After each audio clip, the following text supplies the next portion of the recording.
Why does he get all the praise?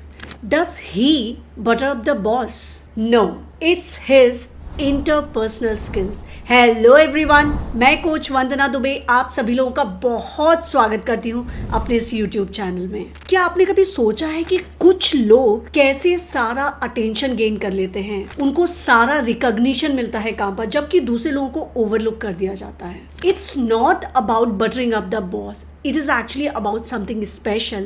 Yes, it's about interpersonal skills.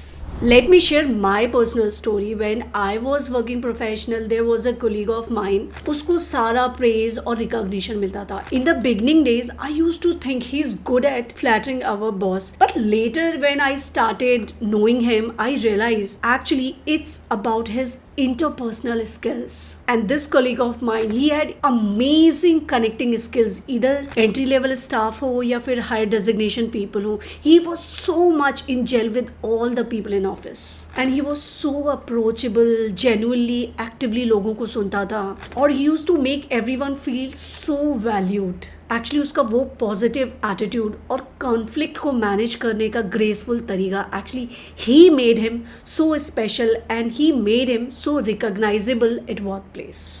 Actually interpersonal skill ये होता है, ये आपकी काबिलियत होती है जो आपको अलाउ करती है लोगों के साथ कितना इफ़ेक्टिवली आप इंटरेक्ट कर सकते हैं, उनके साथ कम्युनिकेट कर सकते हैं और उसी के बेसिस पे आप लोगों के साथ कितना स्ट्रॉन्ग रिलेशन मेंटेन करते हैं। Interpersonal skills actually a combination of many other skill set, जैसे कि communication, listening, empathy, conflict management and negotiation. Let's talk about all this skill set one by one. Number one, communication. अगर आपका communication clear और concise है ना, तो ये आपको इंश्योर कराता है कि आपका मैसेज सामने वाला सही तरीके से समझता है। और इंटरपर्सनल स्किल के लिए बहुत ज़रूरी होता है कि आप बेहतर तरीके से effective manner, effective means clear तरीके से और कंसाइज वे में कम्युनिकेट कीजिए। उससे क्या होगा कि आप जो मैसेज कन्वे करना चाहते हैं ना, सेम मैसेज सामने वाले को उसी तरीके से लैंड हो रहा है।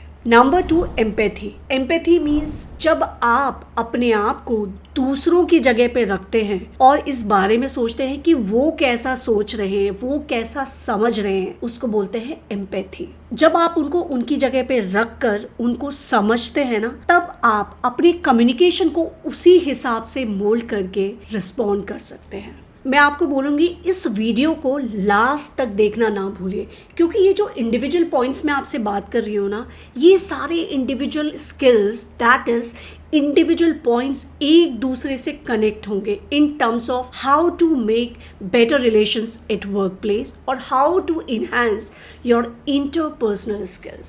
सो let's go to the skill number 3। Skill number 3 is active listening. जब आप सामने वाले को एक्टिवली सुनते हैं, इसका एक्टिवली से मतलब ये होता है कि आप सुन इसलिए नहीं रहे कि आपको रिस्पॉन्ड करना है, इनफैक्ट आप सुन इसलिए रहे कि आप सामने वाले को समझ पाएं। एक्टिव लिसनिंग के बहुत फ़ायदे, लेकिन यहाँ पे मैं 2 फ़ायदे की बात करूँगी। पहली चीज़, जब आप एक्टिवली इंसान को सुनते हैं ना, तो ये बताता है कि आप दूसरों के ओपिनियन की वैल्यू करते हैं, डिफरेंट व्यू पॉइंट की वैल्यू करते हैं। और सेकेंड फ़ायदा यहाँ पे ये होता है, जब आप सामने वाले को एक्टिवली सुनते हैं ना, तो एक्चुअली आप अपने कम्युनिकेशन को ना और रिफाइन करते हैं। कैसे रिफाइन करते हैं? जब हम एक्टिवली सुनते हैं ना, तो हमारे थॉट्स जो सुना है उस इंफॉर्मेशन के हिसाब से रन करना शुरू करते हैं, तो थॉट्स में क्लैरिटी आती है। और कम्युनिकेशन का जो प्राइम सोर्स या फंडामेंटल होता है ना, वो आपके थॉट्स में क्लैरिटी होना होता है। इस तरीके से एक्टिव लिसनिंग आपको इफेक्टिव कम्युनिकेशन की तरफ बढ़ाने में मदद करती है। Skill number 4, conflict management. Conflict management actually एक प्रोसेस होता है कि आप डिसएग्रीमेंट को हैंडल और रिजॉल्व कैसे कर रहे हैं, that too in a constructive way.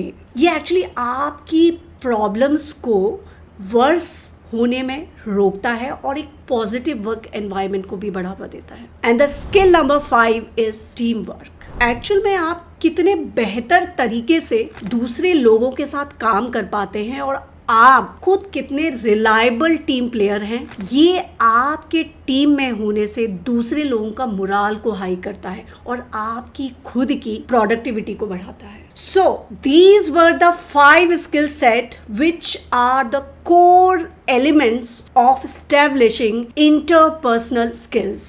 I hope ये पांचों स्किल सेट की अंडरस्टैंडिंग आपको समझ आई होगी, बट इनको कैसे एक्शन आइटम्स में लेके आना है उसके लिए आप इंटरपर्सनल स्किल सीरीज का नेक्स्ट वीडियो देखना ना भूलिए. So here is the end of the video. This is coach Vandana Dave signing out. Until we meet again in the next video. Till then, bye bye.